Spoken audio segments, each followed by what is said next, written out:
Irmão, sou Edson Mariano, tudo bem? Vamos estar mais um pouquinho a respeito do livro do profeta Daniel.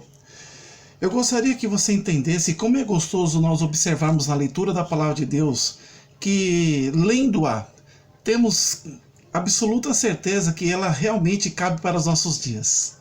Ela encaixa, hermeneuticamente para os nossos dias. Então, quando nós lembramos o texto de Daniel na cova dos leões, é um texto muito claro. Mas qual é a analogia, a comparação para os nossos dias? Lembrando sucintamente a respeito desse episódio de Daniel na cova dos leões, nós sabemos então que nessa ocasião não era Nabucodonosor, não era Belsazar, mas então na Babilônia, quem era então o rei? Era o rei Dario. E esse rei Dario, então, o que ele fez? Ele constituiu presidentes, dos quais Daniel era um deles. E Daniel, como nós já observamos desde o capítulo 1 e 2 do próprio livro de Daniel, ele era um homem muito sábio, de conhecimento, revelador de sonhos. Ele sobrepujava todos os sábios da Babilônia. Mas isso gerava inveja.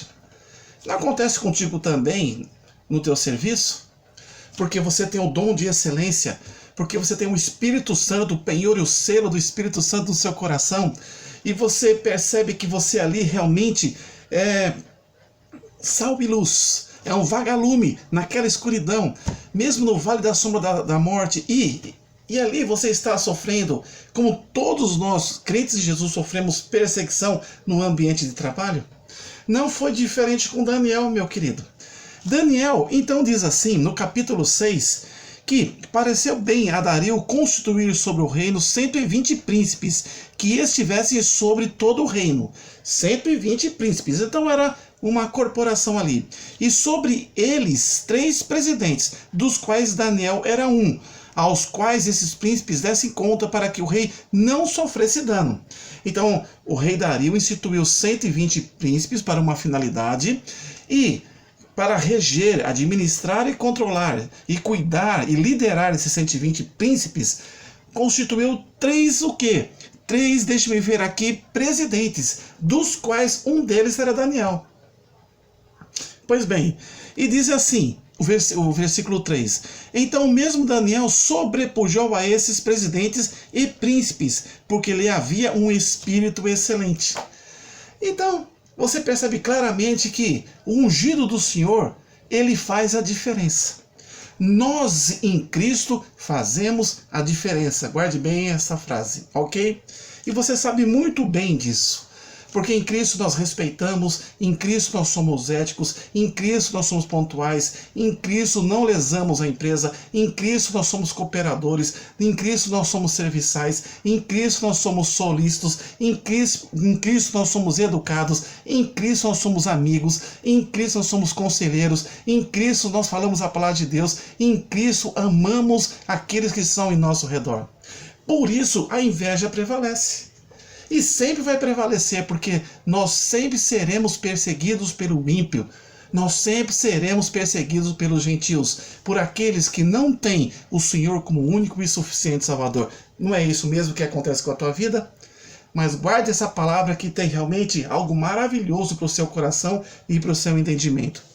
Mas, como ele passou a sobrepujar como presidente desses príncipes, e melhor, dentre os 3 ele já se destacava, os 3 que estaria liderando os 120, o 4 coloca então ali uma iniciativa de inveja, o espírito de inveja de motim contra a vida de Daniel, que tinha um espírito em excelência.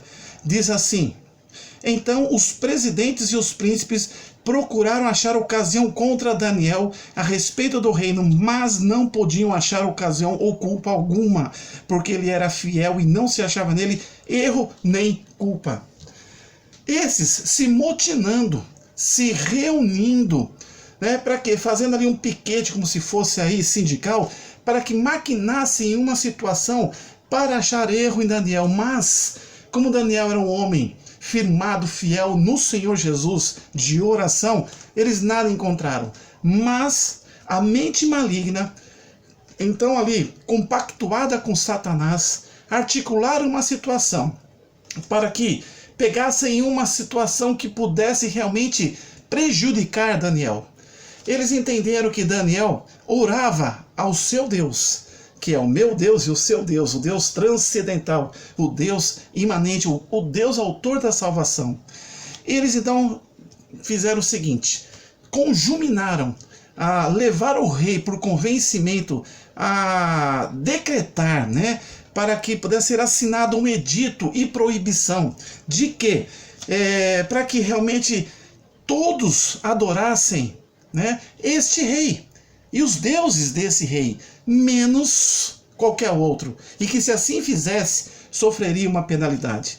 O versículo 7 diz assim: todos os presidentes do reino, governadores, capitães, príncipes, conselheiros, concordaram em promulgar um edito real e confirmar a proibição que qualquer que, por espaço de 30 dias, fizer uma petição a qualquer deus ou a qualquer homem, e não a ti, ao rei, será lançado na cova dos leões.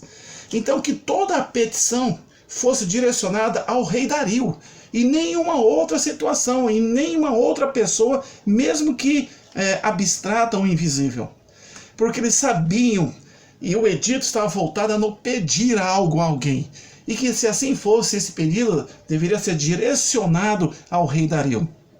E se não fizesse, estava ali então configurada uma infração legal, e a penalidade seria ser lançado na cova dos leões. Por que eles pensaram nisso? Porque eles sabiam que Daniel tinha um costume. No versículo 10 diz assim: Daniel, pois, quando soube que o edito estava assinado, entrou em sua casa. Ora, havia no seu quarto janelas abertas do lado de Jerusalém, e 3 vezes no dia se punha de joelhos e orava e dava graças diante do seu Deus, como também antes costumava fazer. E quando nós sabemos, e todos nós sabemos, acho que a frase correta é essa, Daniel pedia a Deus, Daniel orava a Deus, Daniel rogava a Deus, Daniel agradecia a Deus por todo o espírito de excelência que Deus o constituía. E as janelas dele eram abertas, voltadas para Jerusalém, e assim orava constantemente. E lembremos-nos que foi a oração que Daniel fez a Deus que o livrou e deu a revelação do primeiro sonho de Nabucodonosor. Aí, aqueles homens foram juntos e acharam Daniel orando e suplicando diante do seu Deus, no versículo 11. Então se apresentaram ao rei e foram lá. A palavra se acaguetaram. Ó rei, o senhor não assinou um edito, né, um decreto de proibição que toda a petição fosse feita, então, a ti, como o versículo 7 diz assim na parte final: um edito real e confirmar a proibição que qualquer que, por espaço de 30 dias, fizer uma petição a qualquer deus ou a qualquer homem, e não a ti, ó rei, seja lançado na cova dos leões? Ele teve de confirmar o rei Dario. Sim, fiz. Aí vem, pois bem, Daniel, um dos presidentes sobre os 120 príncipes, ele pede e ora ao seu Deus e não ao Senhor. Faze cumprir então sobre ele essa penalidade. O rei Dario, que muito amava Daniel, nada pôde fazer, a não ser cumprir o edito.